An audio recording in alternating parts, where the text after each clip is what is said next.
नमस्कार, स्वागत करता हूं मैं आपका आपके अपने YouTube channel best target academy में। दो क्लासें हम कर चुके हैं ऑलरेडी, जिसमें पहली क्लास में हमने स्वर पढ़े, फिर दूसरी क्लास में व्यंजन और अयोगवाद। आज की क्लास है तीसरी, जिसमें हम पढ़ेंगे विराम चिन्ह। ठीक है, विराम चिन्ह आपको पता है, आपने हिंदी में पढ़े होंगे विराम चिन्ह जिसका मतलब है कि विराम का अर्थ है ठहरना या रुकावट। जब हम कोई काम करते हैं और काम करते करते थक जाते हैं, तो जब हम पूरी तरह से थक जाते हैं तो हम क्या करते हैं, पूरा रेस्ट ले लेते हैं। और जब थोड़ा सा थक जाते हैं तो थोड़ा सा रेस्ट लेके फिर काम करने लग जाते हैं। इसी तरीके के विराम चिन्ह भी होते हैं। जब हम कोई वाक्य बोलते हैं या हम किसी को कुछ बोलते हैं, तो जब पूरा ठहराव आता है तो वहां पे हम यूज करते हैं पूर्ण विराम का। और जहां पे थोड़ा सा ठहराव आता है वहां पे हम करते हैं अल्प विराम का। और जहां पे थोड़े से ज्यादा ठहराव आता है वहां पे करते हैं अर्ध विराम का। आइए समझते हैं कैसे। तो पहले देखा हमने कि विराम का अर्थ है ठहरना या रुकना। अब जो श्री कामता प्रसाद गुरुजी हैं, तो उन्होंने कामता प्रसाद जी हैं, उन्होंने पूर्ण विराम को ही हिंदी का एक जो विराम चिन्ह माना है। बाकी शेष जो जितने भी हैं ये सब अंग्रेजी भाषा से लिए हुए हैं। ठीक है, तो इन्होंने बताया कि 20 कम से कम कितने हैं, 20 विराम चिन्ह है। ठीक है, कितने हैं, 20 विराम चिन्ह। आइए देख लेते हैं, पहले 10 ये देख लेते हैं। ये मैंने लिखे हैं पहले से ही। अल्प विराम, अर्ध विराम, पूर्ण विराम, उप विराम, प्रश्न चिन्ह, आश्चर्य चिन्ह, निर्देशक, संयोजक, योजक, कोष्टक और अवतरण और उद्धरण। अब क्या होता है कि ये जो चिन्ह है, इसी में से आपका एग्जामिनर क्वेश्चन पूछता है। और क्वेश्चन किस टाइप से पूछता है, वो पूछता है कि आपका अल्प विराम का चिन्ह क्या है। ठीक है, ये क्वेश्चन में दे देगा और उसका साइन पूछेगा कि ये साइन किसका है। सपोज जैसे अभी हाल ही के पेपर में आया था, ये किसका साइन है, तो वहां पे ज्यादातर लोगों को पता था कि ये हंस पद है। ठीक है, लेकिन किसी को ये नहीं पता था ये काक भी होता है। इसको काक भी बोलते हैं, काक पद भी बोलते हैं। ठीक है, काक विराम भी बोलते हैं। ठीक है, तो इसी टाइप से क्वेश्चन पूछता है कि संक्षेप का, ठीक है, संक्षेप का चिन्ह कौन सा हो गया, अर्धविराम का कौन सा हो गया। तो जैसे संक्षेप का ये होता है, अर्धविराम का ये होता है। ठीक है, इस टाइप से होता है अर्धविराम। तो इसी टाइप से क्वेश्चंस एग्जामिनर पूछता है। तो आइए देख लेते हैं कि 20 के 20 चिन्ह के और 20 के 20 विराम चिन्ह और उनका यूज और उनका साइन क्या क्या है। पहला हमारा है अल्प विराम। अब अल्प विराम इंग्लिश में आपको पता है कॉमा बोलते हैं इसको। ठीक है, तो इसका यूज होता है जहां पे हमें थोड़ा सा ठहरना होता है और उसके बाद अपनी बात कंटिन्यू करनी होती है। जैसे राम स्कूल जाता है।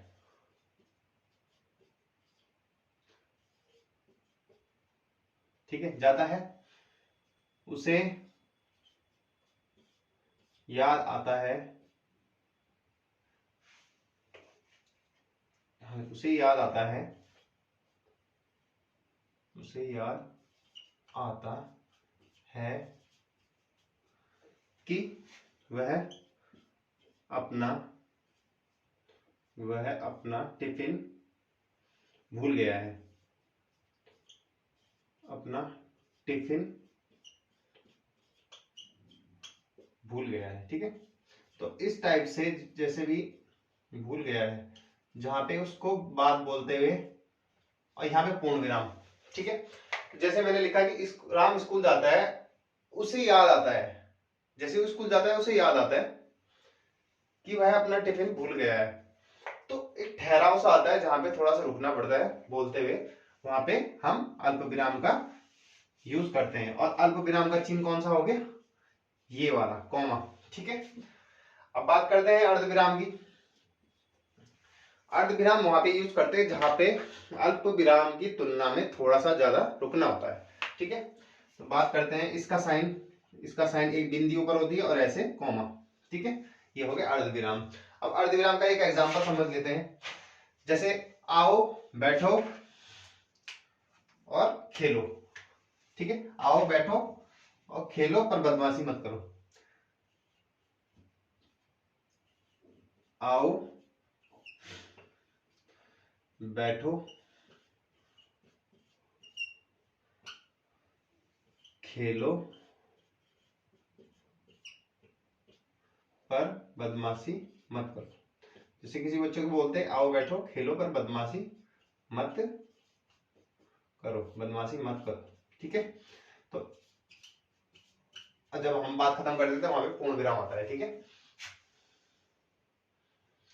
तो देखो यहाँ पे जब हमको ज्यादा ठहरना होता है किसी बात को कहते हुए, तो आओ बैठो खेलो पर बदमाशी मत करो।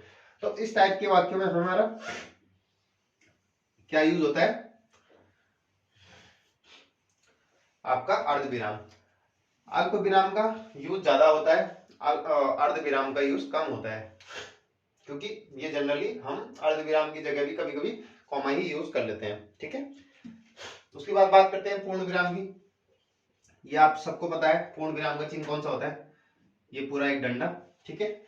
और इसमें कोई भी राम स्कूल जाता है, ठीक है, लास्ट में क्या आ जाएगा पूर्ण विराम, जब हमने अपनी बात खत्म कर ली है कहते हुए, ठीक है। राम स्कूल जाता है और ये पूर्ण विराम, ठीक है। अब बात करते हैं नेक्स्ट विराम की, उप विराम।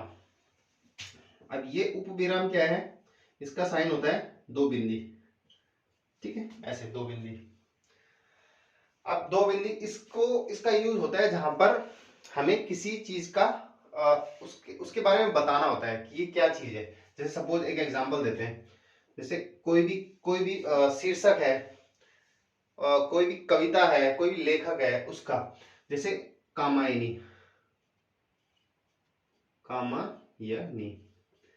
अब यहाँ पे आ गया आपका ये उपविराम।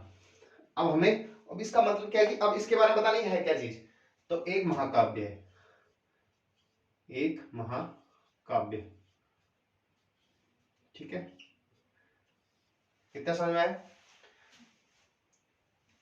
तो ये इसको इंडिकेट करने के लिए कि ये क्या है, एक महाकाव्य, तो वहां पे किस चीज का यूज होता है, उपविराम का। जनरली शीर्षक, किसी किताब का शीर्षक, कोई पुस्तक, कुछ भी हो सकता है उस सिंगल उसमें, और उसके बारे में, तो वहां पे उपविराम का।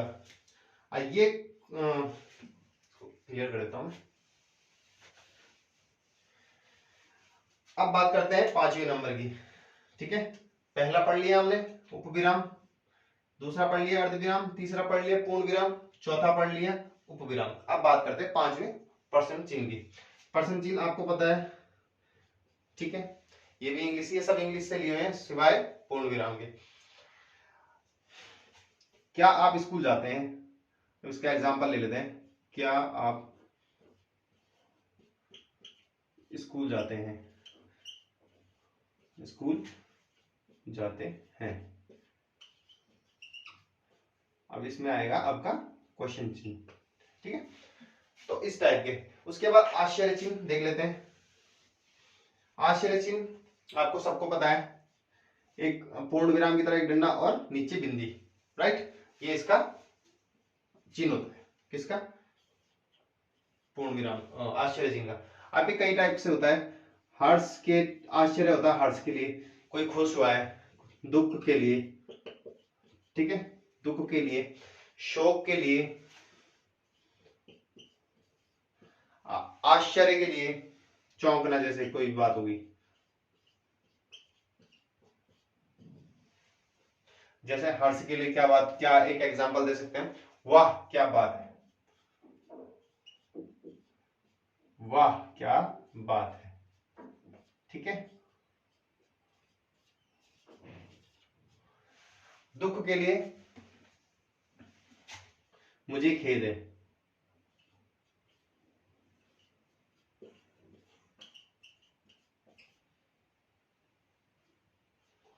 मुझे खेद है।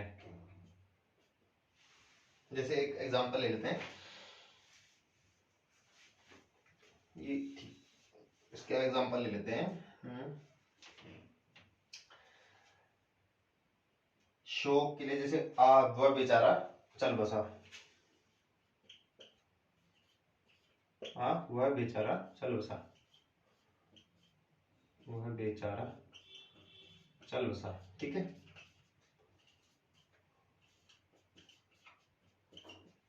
लास्ट में पूर्ण विराम। जैसे सुख दुख एक ही चीज हो गया। आश्चर्य देख लेते हैं। आश्चर्य में जैसे कोई चौंकता है जब, अरे जादूगर ने लड़की को गायब कर दिया, जैसे इसका एग्जांपल हो गया, अरे जादूगर ने लड़की को गायब कर दिया। ठीक है, तो ये इसके एग्जांपल हो गए। ठीक है, अब बात करते हैं नेक्स्ट विराम चिन्ह की, अगले विराम चिन्ह की तरफ जाते हैं। निर्देशक और संयोजक। ठीक है, निर्देशक और संयोजक। निर्देशक का चिन्ह बड़ा होता है थोड़ा सा, और जो ये नेक्स्ट वाला है योजक, इसका चिन्ह थोड़ा है, दोनों सेम ही होता है लेकिन इसका चिन्ह थोड़ा छोटा होता है।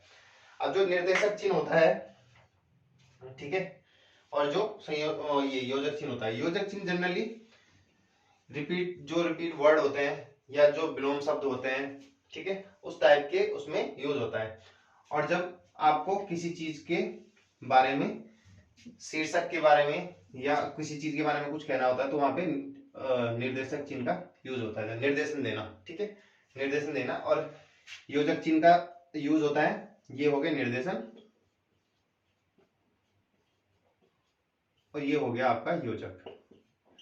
ठीक है, ज्यादा नहीं पूछेगा आपसे। विलोम शब्द में जैसे माता पिता, ठीक है, धीरे धीरे, एक जैसे शब्दों में धीरे धीरे। ठीक है, जैसे खाते पीते। ठीक है, इस टाइप के वर्ड में योजक चिन्ह का प्रयोग होता है। और जो निर्देशन होता है वो थोड़ा सा इससे बड़ा होता है। ठीक है, किसी को निर्देशन देते समय। उसके बाद बात करते हैं कोष्टक चिन्ह की। आगे है बात करें 9वें। ठीक है, कोष्टक चिन्ह आपने सबने पढ़े होंगे। जब किसी शब्द को हमें स्पष्ट करना होता है तो वहां पे हम कोष्टक चिन्ह का प्रयोग करके उसके अंदर उस शब्द को हम स्पष्ट रूप से व्यक्त करते हैं। जैसे हम कोई वाक्य बोलते समय,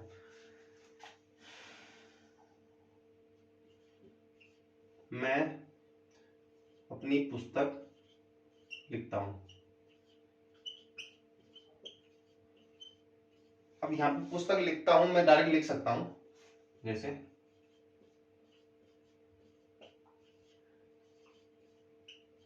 ठीक है, मैं अपनी पुस्तक लिखता हूं। अब ये एग्जांपल हो गया, लेकिन मैं अगर इसको स्पष्ट करना चाहूं तो मैं इसको इस टाइप से भी लिख सकता हूं, मैं अपनी कोष्टक लगा के मैं इसको स्पष्ट कर सकता हूं कि पुस्तक कौन सी, यहाँ पे लिख सकता हूं मैं हिंदी। ठीक है, लिखता हूं। ठीक है, तो ये हो जाएगा इसका स्पष्टीकरण।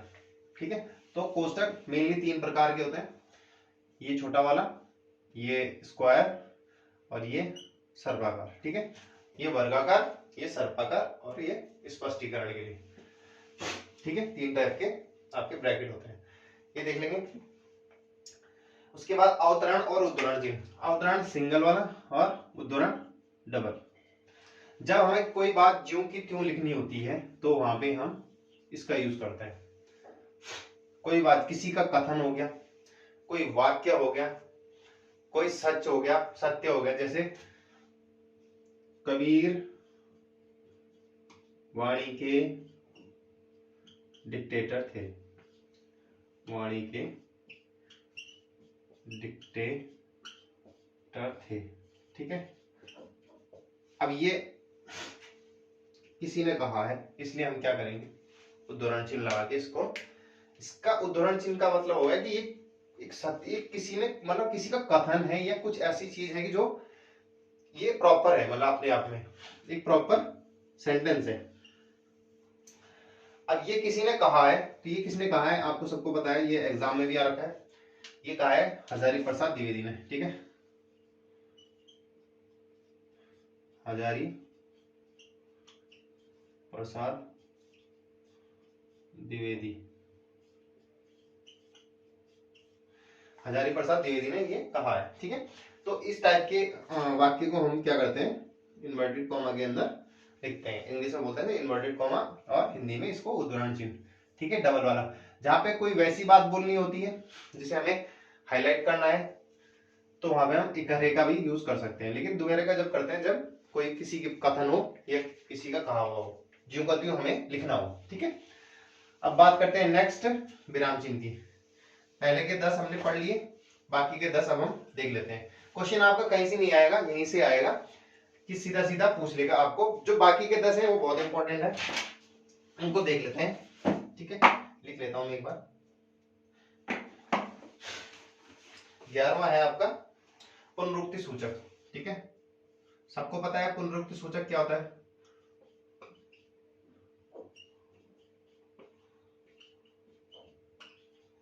पुनरुक्ति सूचक चिन्ह। ठीक है, साथ साथ देख लेते हैं, या फिर चलो पहले मैं लिख लेता हूं। दूसरा 12th है लाघव चिन्ह या संक्षेप।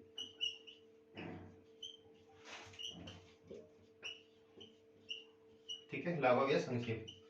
13 हो गया आपका पाद चिन्ह या रेखिका चिन्ह। पाद चिन्ह, रेखिका चिन्ह। ठीक है, उसके बाद 14 हो गया आपका दीर्घ उच्चारण चिन्ह। दीर्घ उच्चारण चिन्ह भी सबको पता होगा। ठीक है, जब हम किसी को पुकारते हैं तो उसको क्या बोलते हैं, दीर्घ उच्चारण चिन्ह। उसके बाद 15 थोड़ा बड़ा लिख दिया सर, पाद बिंदु। अब ये पाद बिंदु जो है ये होता है आपका अरेबिक में यूज। जो अरेबिक से जो वर्ड आए होते हैं फारसी अरबी से, तो उनके नीचे हम इस टाइप से नुक्ता लगा देते हैं। ठीक है, तो ये पाद बिंदु, अभी इनको डिस्कस कर लेंगे। उसके बाद 16 में देख लेते हैं। इसमें दिया है हंस पद। ठीक है, हंस पद, ये क्वेश्चन में आया था जिसके बारे में हमने अभी, या इसको काक पद भी बोलते हैं। ठीक है, उसके बाद 17 देख लेते हैं टीका सूचक चिन्ह। अब ये जनरली यूज होते हैं, जैसे हम, ये हमारी कॉपी है, ये हास्य है, सॉरी ये हमारी कॉपी है। ठीक है, यहाँ जनरली हम ये या तो एंड में ऐसे यूज करते हैं, या फिर ऐसे हम, जैसे ये हमारी लाइन है तो हम इस टाइप से स्टार बना देते हैं, या इस टाइप से मल्टीप्लर में बना देते हैं, या इस टाइप से स्टार बना देते हैं। इस टाइप के चिन्ह को क्या बोलते हैं, टीका सूचक चिन्ह। ठीक है, बात कर लेते हैं 18वें नंबर की, लोप चिन्ह। ठीक है, लोप चिन्ह, लोप चिन्ह हो गया। उसके बाद 19वें नंबर का है आपका तुल्यता सूचक, और एक हो गया समाप्ति सूचक। तुल्यता सूचक भी सबको पता है, तुल्यता सूचक और समाप्ति सूचक। समाप्ति के जैसे हम कोई चैप्टर एंड करते हैं, समाप्ति, जब कोई हम चैप्टर एंड करते हैं तो उसके लास्ट में हम ये वाला चिन्ह यूज करते हैं। चलो देख लेते हैं सारे चिन्ह, बाकी के 10 एक बार। पुनरुक्ति सूचक आपको पता है, जैसे हम कहते हैं कि राम स्कूल जाता है। ठीक है, अब यही सेंटेंस हमें वापस लिखना है, हमें वापस बोलना है। ठीक है, हम कहते हैं कि राम खाना खाता है,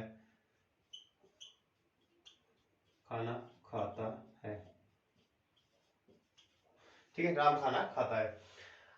अब जो मैं यहाँ पे इसको वापस राम ना लिख के यहाँ पे क्या कर लूं, पुनरुक्ति सूचक चिन्ह लगा दूं, तो ये क्या हो जाएगा आपका पुनरुक्ति सूचक। जहां पे कोई चीज रिपीट हो रही हो, मैं उसकी जगह क्या रख सकता हूँ, पुनरुक्ति सूचक। अब मैं यहाँ पे एक ये एग्जाम्पल, जैसे लाघव चिन्ह हो गया आपका, तो कोई बात संक्षेप में लिखने के लिए, सपोज जैसे मेरे यूट्यूब का नाम है टारगेट, हिंदी में लिख लेते हैं टारगेट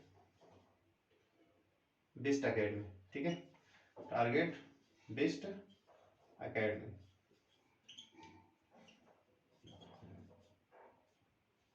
ठीक है, तो इसको मैं संक्षेप में लिख लूंगा लगाओ चिन्ह लगा के। तो ये कुछ इस तरह से लिखा जाएगा, टा वी ए, टा वी ए। ठीक है, सबको पता है, समझ में आ गया, इतना सबको पता होगा, हम हिंदी पढ़ते हैं। हिंदी के क्वेश्चन इजी आते हैं, लेकिन वहां से आते हैं जहां से हमें कंफ्यूजन होता है।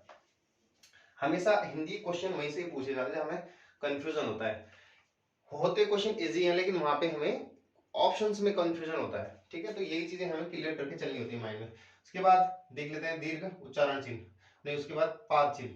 पाद चिन्ह या रेखिका चिन्ह, सपोज कोई वाक्य लिख रहा हूं मैं, कोई पैराग्राफ लिख रहा हूं मैं, ठीक है, वहां पे हमें कोई चीज अंडरलाइन करनी है, कोई चीज हमें अंडरलाइन करनी है। जैसे शेर जंगल में रहता है, ठीक है, शेर जंगल में रहता है, वह जानवरों का शिकार करता है,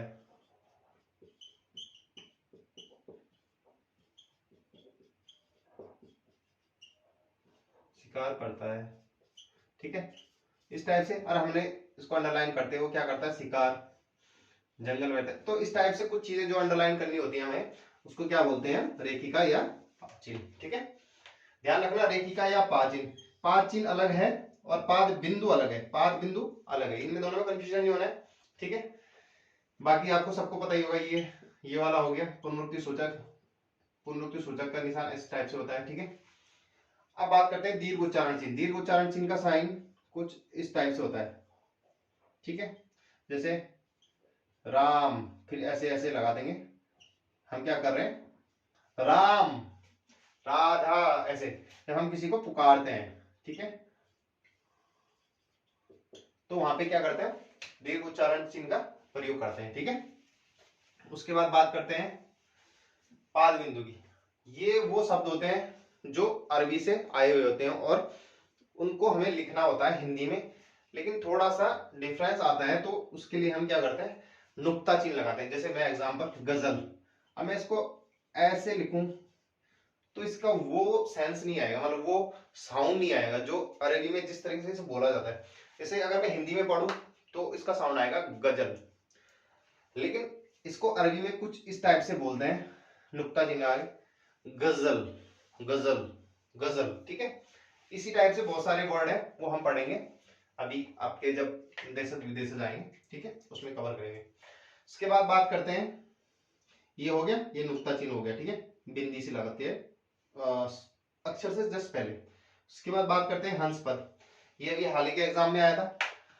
हंस पद वहां पे जहां पे कुछ चीज छूट जाती है, जैसे राम खाता है। ठीक है, राम खाता है।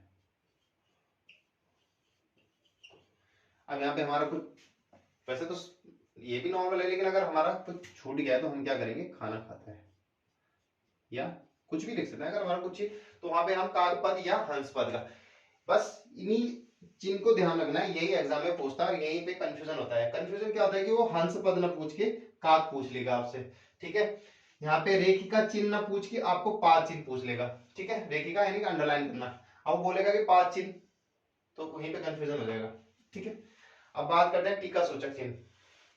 ये मैंने बताया था, इस टाइप के टीका सूचक चिन्ह किस टाइप के होते हैं,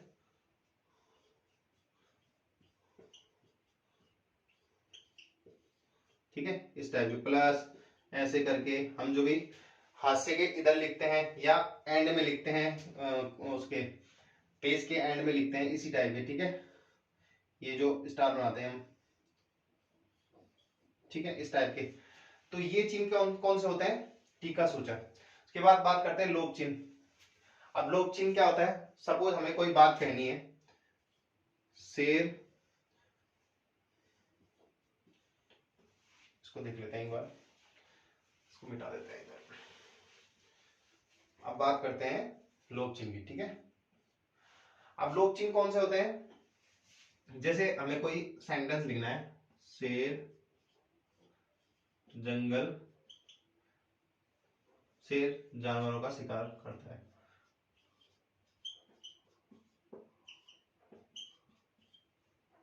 जानवरों का, यहाँ पे मैं डैश डैश लगा करता हूँ, करता है। ठीक है, तो जहां पे कोई चीज हमें रिक्त रखनी होती है उसको बोलते हैं लोप चिन्ह। ठीक है, इस टाइप के लोप चिन्ह। ठीक है, इसका साइन होता है ऐसे। ठीक है, तो ये इसको क्या बोलेंगे, देख, क्योंकि यहाँ पे क्या आएगा, जानवर, किसका शिकार करते हैं, जानवरों का। ठीक है, समझ में आ गया। उसके बाद तुल्यता सूचक, ये आपको सबको पता है, इक्वल टू का साइन होता है। ठीक है, और इक्वल टू का साइन ज्यादातर हम मैथमेटिक्स में यूज करते हैं, जैसे 4 + 5 = 9। ठीक है, इस टाइप से तुल्यता सूचक चिन्ह हमारे हो जाते हैं। समाप्ति सूचक चिन्ह कुछ इस टाइप का होता है, जब कोई चैप्टर एंड होता है, ठीक है, उसमें उसके पेज के लास्ट में कुछ इस टाइप के चिन्ह बने होते हैं। ठीक है, ऐसे करके। ठीक है, तो ये हो गया हमारे विराम चिन्ह, और ये आज हमारा टॉपिक यहीं पे समाप्त होता है। नेक्स्ट टॉपिक में, नेक्स्ट क्लास में नेक्स्ट टॉपिक पढ़ेंगे। तब तक के लिए जय हिंद।